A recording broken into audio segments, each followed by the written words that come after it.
Hello my nomies, I'm back again with another car review. This time I'm taking a look at the 2015 Hyundai Santa Fe LTD AWD. The AWD is short for all-wheel drive, which is really important when you have to travel in all kinds of weather and in various types of terrains, which I don't really have to deal with right now with the Seattle summer. That's the reason why I happen to have the sunshade in my windshield. Otherwise the camera overheats. And I'm almost ready to overheat over here.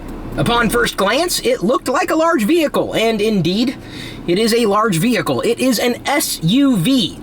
Big. That's what it was designed to be. Large.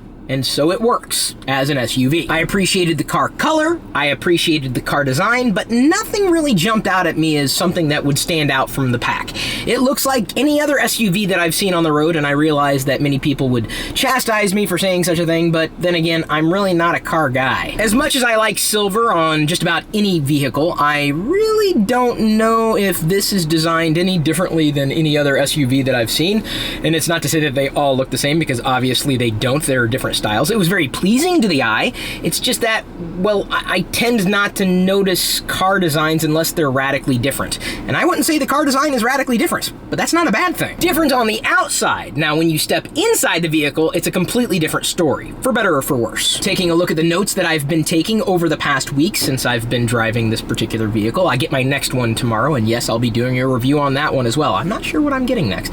Anyway, back to this car, or SUV. Can you call an SUV a car? Is that fair to say? It didn't seem to be overpowered or underpowered. It just seemed to be perfectly powered for what this SUV needed to be. How fast do I really need to get to 35 miles per hour? I ask you. Every time I stepped on the gas pedal, it provided smooth acceleration. I never really had any issues with feeling like it wasn't enough for me. I wouldn't say that the car's features were necessarily abundant, but I did appreciate certain finer points, including the butt chillers. Love those, especially in Seattle summer weather. Of course, there's also seat warmers integrated not just in the front seats, but in some of the back seats as well. That was kind of a bonus, especially when Diana was in the back seat, because even in summer weather, she's still too cold. The car does have analog gauges, which I know a lot of people are fans of. Me, not so much. I don't care if they're more accurate, it's just not as much fun to look at an analog gauge. As far as I'm concerned, and hey, this is my review based on my experiences, and I love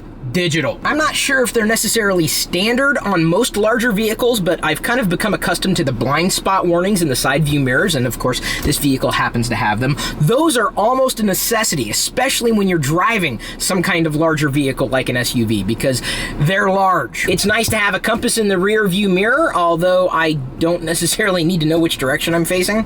Stand in the place where you live, now review cars. I guess they call that a panoramic view, and it's impressive. That's one of my favorite features in these newer vehicles, even if I don't happen to use them on anything but rainy days. That certainly makes for a very enjoyable passenging experience if you happen to be sitting in the front seat or in one of the back seats. I would have avoided so many arguments with my two younger brothers if we had a roof window, because we always fought over who got to sit next to the window, and the person who got stuck in the middle, well, they were out of luck. The Nav system was standard. I didn't really find it anywhere near outstanding. The backup camera, also standard, but it really was functional, and that's about it. Which is okay. It's nice to have a nav system and a backup camera. I felt the sound system was surprisingly well put together, including the speaker integration in the back seats, even though I didn't really have a chance to sit in the back seat. That's one of the things I discovered as I was going through the vehicle looking for different features all over the place. If you don't happen to like satellite radio or terrestrial radio stations, you can always connect your phone by way of Bluetooth.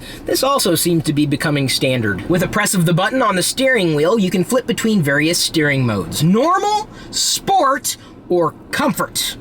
I'm really not sure which one I preferred. They didn't all feel the same, it's just that I feel like I'm really in a vehicle for comfort, so I stayed in comfort mode, and for the most part I'd say I was comfortable in driving. You could also shift, so to speak, between automatic or manual driving mode, but I'm more of an automatic guy. Automatic for the people. The seat memory system is very handy, especially if you happen to have just one vehicle shared between two people. I used that. because Diana also used this. This particular Santa Fe package wasn't really over the top in terms of features, but it certainly was a bit above bare bones. It was a good SUV to drive, but I probably would not be inclined to get one for myself, if only because I'm really not much of a big car kind of person. I do, however, want to point out a few of the issues that I ran into. The steering wheel could never seem to be adjusted in a perfect position. I wanted to move it higher, but as I did, it obscured some of the gauges, and I didn't like that. And I have to have my seat up high because I'm a short person, or at least my torso's short. So I wanted to be able to see out of the windshield. And so the steering wheel's kind of hanging low. It's in my crotch right now. I really don't have very big arms, and I'm okay with that. I happen to be wearing a watch as well, and it was really difficult to slide my arm in between the door and the seat to adjust the seat. That's not really something that I do all that often. Still, it was something to note. There's not a lot of space over there. There is a park assist option that you can toggle, and given that the nose of this vehicle, is that fair to say, the front part under which the engine sits, it kind of sticks out, and so I wanted to use the park assist option, and it never seemed to work. Like, I ended up nailing my cooler in the garage 3 times over the past week, and I never do that. Park assist option, why you no work? Maybe the cooler was too small. Still, I got no audible warning when I was coming closer to it, and of course hitting it. The trunk really isn't much to brag about unless you put the back seats down, which is practical if you don't have that many passengers. But if you do have a lot of passengers, and you also need to cart things around, don't count on that trunk space, because it's really not much trunk space. Unless, of course, you put those back seats down. One of the most difficult things to accommodate in this vehicle, as far as my driving experience was concerned, was not really having a fair sense of how big this vehicle was. I was never really sure if I was parking correctly. I was never really sure of the turn radius.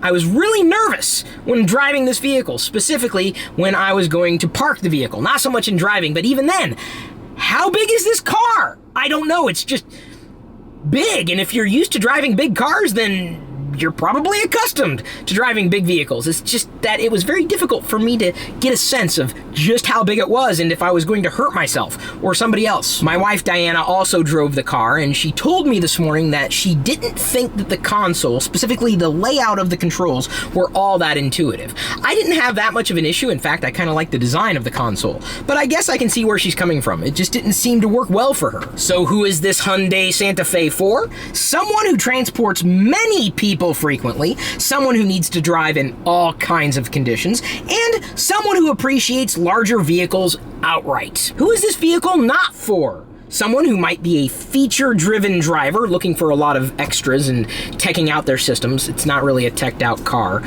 Someone who considers themselves a singleton, meaning if it's just you, this is probably overkill. And someone who largely does commuting or in-town driving. The MPG ain't that great. I appreciate having the experience of driving this vehicle, but I wouldn't necessarily be inclined to drive it again. If I left out any part of this review, it was not intentional. I tried to shoot everything, and if you're looking for driving footage, be sure to check out the daily vlogs that we're producing in the Pirillo Vlogs channel, which is a separate channel. That's where I drive in the cars that I review, so you kind of get to see my life, you know, apart from when I'm reviewing things. If you have any questions in relation to my experience, or if you have things that you might want me to cover in future car reviews, please let me know. Once again, I appreciate your time and attention. Thanks again for remembering to like, comment, share, subscribe, and watch even more of our videos right now. At this point, however, I'm going to leave you to your own devices.